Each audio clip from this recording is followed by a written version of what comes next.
Hello and good morning. It's Russ Murphy giving you this presentation on Wednesday morning from my office here in Tigard at U.S. Investors. I hope this finds you healthy and enjoying time with your family.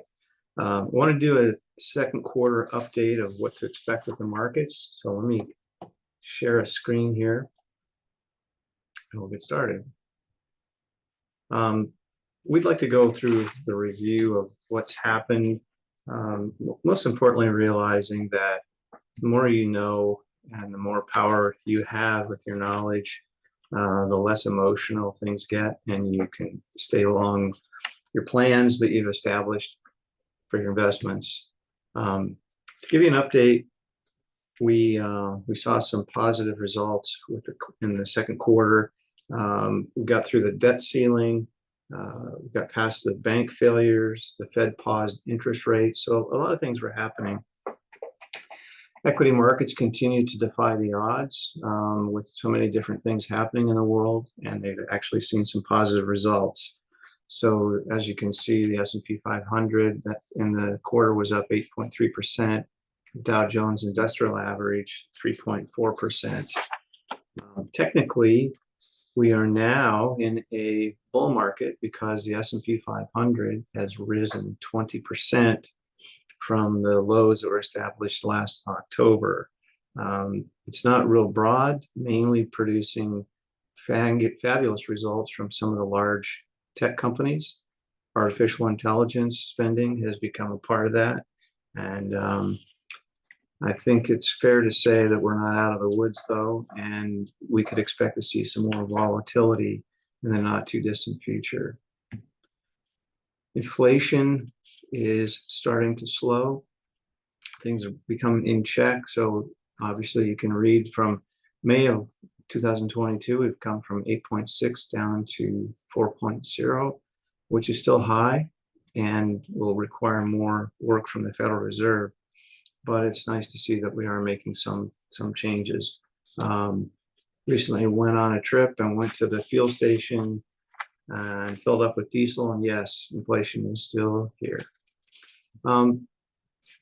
Consumer price index was up 3% from a year ago, and it's at the lowest level since March of 2021. So things are getting better. We just need to see them continue to move forward.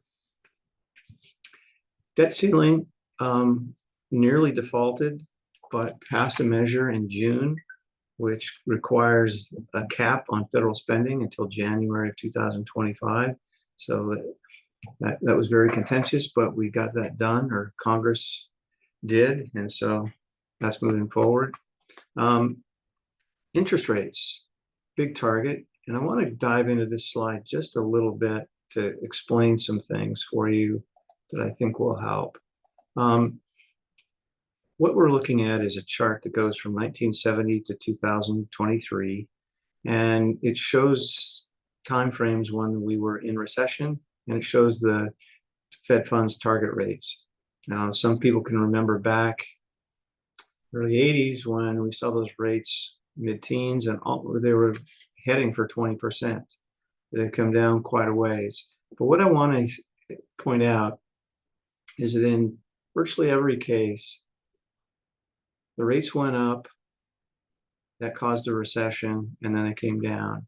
Or the recession came just after, which is most common. If you look at just going back from the 90s, rates went up. But when they started bringing them back down, that's when we then hit recession. Same thing happened in 2000. Rates went up, they capped, started coming down when we went into recession. Same thing 2007, 2008. We saw that in 18. We saw a very short recession. This is during the pandemic. It was very deep, but very short. That'll come up later. So what happens next? There's a lot of debate about whether the rates will be causing a recession or not. Soft landing with it, but we'll talk about that more in just a few minutes. But to compare rates from January to June, rates are coming up a little bit from the 5-year. No big change there. The one concept I'd like to talk about just a minute is the inverted yield curve.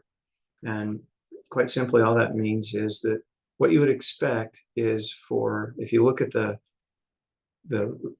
curve from 1 month to 6 month, you see that the longer you invest for, the higher interest rate is charged, which is typically what happens overall. But the rates for the front side of the curve, short term, are much higher than they are for long term. And the comparison that's often made is between the 2-year Treasury and 10-year, 2 to 10 comparison. You'll hear the lingo battered around.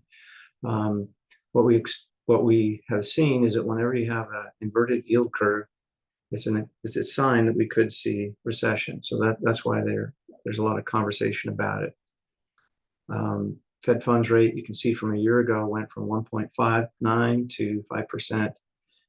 What's happening though for you is that at the safe money rates, in bank money market accounts, 12-month certificates, at the bank, these are rates from last week. They're still pretty low. If you are looking for something a little bit higher than that, I think you can see that we've got a lot of those rates now here at the office. So give us a call if there's something of interest to you there. Here we go, talking about recession. What happens? I think we want to give you some takeaways. If we do go into a recession, and there's predictions back and forth, it changes every time that the Fed makes an adjustment to the rates. You need to remain financially liquid if you can, and anticipate large cash obligations. And above all, avoid too much exposure to the media. There's some times when it's really good with this nice weather, just go fishing, get out of the house and go do something fun and stop watching that TV. I would say proceed with caution. If you're on a plan and it's working, keep doing it.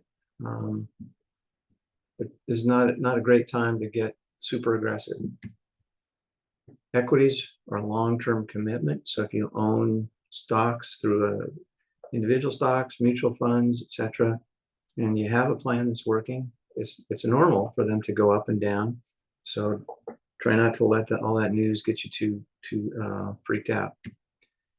Key takeaways I would want to go over with you is that we can possibly see more interest rate hikes. The Fed raised last week, 1/4 point, and even when you listen to people on the Fed Board of Governors, there's some that are more dovish, some that are more hawkish, some think we should raise more, some not so much.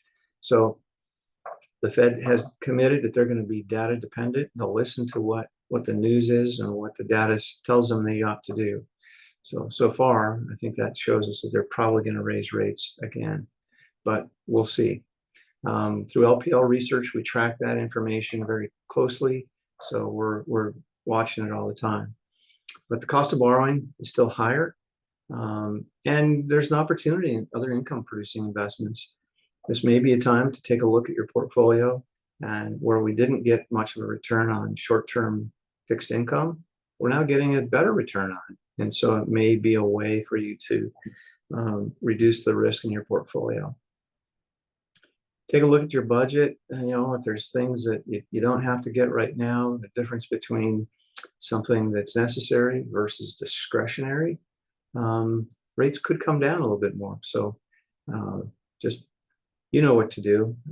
Pay attention, proceed with caution, and just remember that we're here for you. If you have questions, please don't hesitate to call in. I know that a lot of times there's pent-up demand that happened during COVID.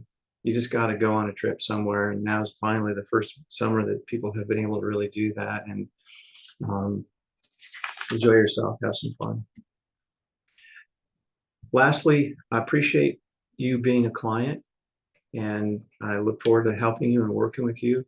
If there's someone that you know that you think would be benefited by the same services that we provide to you, if they're important to you, they're important to me. And so if you'd like to provide an introduction for just a review, I'd be more than happy to do that.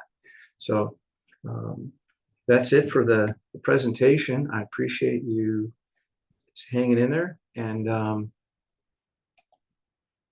look forward to talking with you soon. Take care.